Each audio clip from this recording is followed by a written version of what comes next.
Hi, my name is Sarah Blue and I welcome you to Word Insight. Today we will be discussing the devil,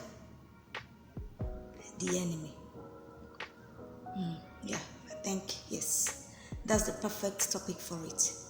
Today, you open TikTok and you see a lot of videos, you see a lot of the new Gen Zs, courting the devil, saying, in fact, there are even some movies that are trying to portray the devil as a nice guy. They will even go so far to tell you or to showcase to you that the devil was just a misunderstood child of God, that God hated him and God casted him away because he was trying to live his own life on his own terms, and God did not like that. That God was trying to force himself on him, and that God is trying to control him, and he would have none of that. So they are trying to whitewash the devil and make him seem like someone that God just hated and decided to just cast off like that. But I am here to tell you today that the devil is not a nice guy. The devil does not like you. The devil hates your guts. The devil does not give a damn about you. The devil wants you totally destroyed. The Bible says in the book of John 10:10, the thief come but for to steal, to kill, and to destroy. That is what the devil is all about. He wants to kill you, he wants to destroy you, he wants to steal from you. And he will do that only with your permission. Do you know what he actually did? Do you know how much he hates your God? He wants to destroy your soul. He wants to totally kill you. He doesn't want you to have any relationship with God. So he's all out to cut off that relationship that you have, that you're supposed to have with God. That's what he's trying to do. And you are here courting him, trying to reason with him. The people will say, God should just forgive the devil and let everybody just go back to living our lives. You think it is that easy? Do you know what he did? And I need to correct a very general opinion that people have formed and they have come to accept. It's not the devil versus God. Try to understand. It's not Satan versus God. Because there is no way that God will be competing with the devil. The gap that God has to Satan is too vast, it's too huge, it's too big. God is not competing with the devil. No. God is not in competition with the devil. God far supersedes him. The gap is just too big, too large. They don't even come near at all. He can't lace the shoe that God is wearing. He wouldn't dare. And that is why when he sinned and God saw that he was going too far, God had to put him in his place. It's more like the man of the house having problem with one of his servants. You will not see the real man of the house, the real person that is in control of his own household. You will not see him exchanging words with the servants, and they will be, having back and forth. No. The real man of the house will tell one of his servants to deal with that servant that is misbehaving. And that is exactly what God did to the devil.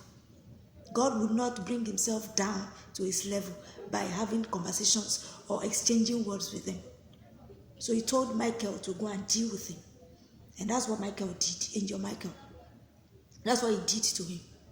He was one of his peers that dealt with him, not God. God did not have that kind of time to be spending time interrogating him or exchanging words with the devil. So try to understand it. It is not devil versus God and you, a man, have to choose between the two of them. No. It is actually you, the man, versus the devil. And God had to make his own choice. It is you, the man, versus the devil. And that only came to be here because you handed over your authority to the devil. Man handed over his authority to the devil. That is why it now became the war between man and the devil. And God already made this choice since the beginning of time. He chose you as the man. God chose you and he still keeps choosing you. But you as the man, you don't know how valuable you are to God, how important you are to God. The Bible says in the book of John chapter 15 verse 16, it says, "Ye have not chosen me, I have chosen you." It was not you who chose God, because you don't even have a say in it. You were created to serve God. You don't have to be like, I have to. But God gave you the will to decide to serve him or not. He gave you the will to make your own choices. But you were created in God, not outside God. So that is why man cannot do anything without having a God leading him. Because man is created to be led by some sort of God. So it now depends on your choice, on you, to choose what God you want to lead you. And now, since you have given your right and your authority and the property, your inheritance to the devil, but even at that, God is still choosing you today. That is why he would send his only begotten son to come to the earth to die for you. You understand? The devil is already condemned. Now it is man now that God is after. So just stop this habit of joking about fraternizing with the devil. He doesn't like you. He doesn't care about you. Heck, he wants you destroyed totally, because he knows that he has been destroyed. So he wants to recruit as many men as possible to come with him into that doom. So it is not God versus devil. God is not his mate. It is you versus the devil. Since the day God made you, since the day God created you, he has been against you. He didn't like it because he did not understand why God would care about a man, would care about man so much. He looked at himself and he saw himself as the most beautiful, and he did not understand how a mere mortal, a mere man, could hold such value to God. So he envied you of God's love. He has always been envying you of God's love. That was why he was staging that rebellion in heaven. Not because he can compete with God. Who is he that he wants to compete with God? So always try to understand that. It is you versus the devil. So you have to choose if you want to actually go with the devil, or you want to go back to your Creator, to your God, to your Father. Angels were made to serve. They were servants. They are always servants. They are made to serve God and to serve mankind. That is why they are made. But man is made to be an ambassador of God on earth. God made us in his image. We are small gods. Do you realize that? Do you understand that? We are small gods.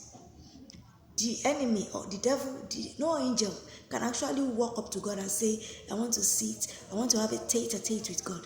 They only follow command. God commands them, go and do this, and they do it. That's how they are made. That's what they are made for. Man is the only one that God will have fellowship with. Man is the only one that God will want to have tete-a-tete with. Man is the only one that God will want to communicate with. Man is the only one who has free access to God. You can go to God. You can sleep on his bosom. You can play with God's beard. That's what he wants from his own children, not from the angels. This is the real reason the devil, Satan, hates you as a man. You must realize that and stop fraternizing with him. Go back to your Creator. He loves you. Accept Jesus Christ today.